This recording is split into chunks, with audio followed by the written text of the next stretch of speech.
Hi ಎಲ್ರಿಗೂ ನಮಸ್ಕಾರ. ಈ ಒಂದು ಬ್ಲಾಗ್ ಬಂದು ಸಂಡೇ ಹಾಗೆ ಮಂಡೇ ಕಂಟಿನ್ಯೂಷನ್ ಲಾಗ್ ಆಗಿರುತ್ತೆ.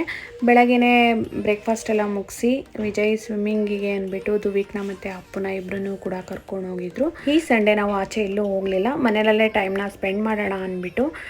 ದುವೀಕ್ ಜೊತೆ ಮಕ್ಕಳಂತೂ ತುಂಬಾ ಚೆನ್ನಾಗಿ ಆಟ ಆಡ್ತಾರೆ, ಅವನ್ನ ತುಂಬಾ ಇಷ್ಟಪಡ್ತಾರೆ ಮಕ್ಕಳೆಲ್ಲ. ಹಾಗೆ ಇವನು ಕೂಡ ಎಲ್ಲರ ಜೊತೆ ಅಡ್ಜಸ್ಟ್ ಆಗಿ ಚೆನ್ನಾಗಿ ಎಂಜಾಯ್ ಮಾಡ್ತಾನೆ, ಎಲ್ಲೇ ಹೋದ್ರೂ ಅಷ್ಟೇ. ಮಧ್ಯಾಹ್ನ ಊಟ ಮುಗಿಸಿ ಹಾಗೆ ರೆಸ್ಟ್ ಎಲ್ಲ ಮಾಡಿಕೊಂಡು ಈವ್ನಿಂಗು ಆಟ ಆಡ್ಸೋಣ ಅಂದ್ಬಿಟ್ಟು ಕರ್ಕೊಂಡೋದ್ವಿ. ಅಲ್ಲಿ ದೊಡ್ಡ ಮಕ್ಕಳೆಲ್ಲ ಆಟ ಆಡ್ತಾ ಇದ್ರು ಕ್ರಿಕೆಟ್ನ. ಸೊ ಇವನು ಕೂಡ ಆಡ್ಬೇಕಂತ ಹೇಳ್ದ, ಇವನ ಜೊತೆನೂ ಕೂಡ ಆಟ ಆಡ್ಕೊಂಡು ಮನೆಗೆ ಬಂದ್ವಿ. ನೈಟು ಡಿನ್ನರ್ಗೆ ಪಿಜ್ಜಾನ ಆರ್ಡ್ರ್ ಮಾಡ್ಕೊಂಡಿದ್ವಿ. ಪಿಜ್ಜಾನ ತಿಂದು ಈ ಒಂದು ಸಂಡೇನ ನಾವು ಈ ರೀತಿ ಕಳೆದ್ವಿ. ಊರಿಂದ ಎಳ್ನೀರನ್ನ ತೊಗೊಂಬಂದಿದ್ವಿ. ಸೊ ಅದನ್ನು ನೆಕ್ಸ್ಟು ಮಂಡೇ ಮಾರ್ನಿಂಗ್ ಎಳ್ನೀರೆಲ್ಲ ಕುಡಿದು ಮತ್ತೆ ಸ್ವಿಮ್ಮಿಂಗಿಗೆ ಅಂತ ಅಪ್ಪು ಮತ್ತು ದುವೀಕ್ ಇಬ್ಬರೂ ಕೂಡ ಹೊರಟರು. ನೀವು ಇಲ್ಲಿ ನೋಡ್ತಾ ಇರ್ಬೋದು, ಹೋಗ್ತಾ ಇದ್ದಾರೆ. ಇಬ್ಬರೂ ಸ್ವಿಮ್ಮಿಂಗ್ ಎಲ್ಲ ಮಾಡಿಕೊಂಡು ಆಟ ಆಡ್ಕೊಂಡು ಬಂದರು. ಈ ಒಂದು ಮಂಡೇನ ನಾವು ಮಳೆ ಜೊತೆಗೆ ಎಂಜಾಯ್ ಮಾಡಿಕೊಂಡು ದಿನನ ಕಳೆದ್ವಿ.